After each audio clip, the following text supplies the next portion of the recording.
These are 3 tips to designing a good tattoo. We need to consider the aging of the tattoo.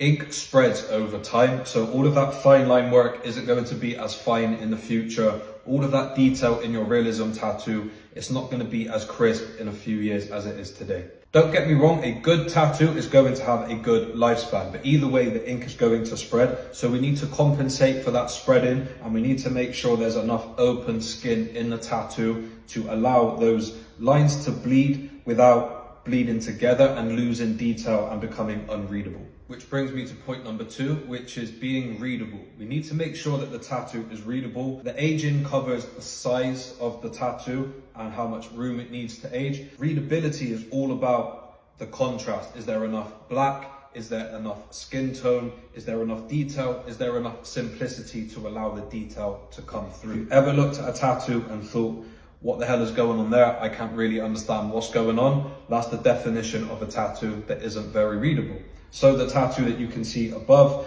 I made sure that there was enough contrast and size so that it was going to age well, and so that it was also very readable. There's enough black, enough skin tone, and enough shading in between to give it detail, but enough simplicity so that it's readable. And then number 3, for the bigger tattoos, this does apply to smaller tattoos as well, but we need to consider the flow and the placement of the tattoo. We need to consider the body part. How is the body part going to move? Does the tattoo distort with it? Does it complement the shape of the body and the muscles that the tattoo is sat on top of?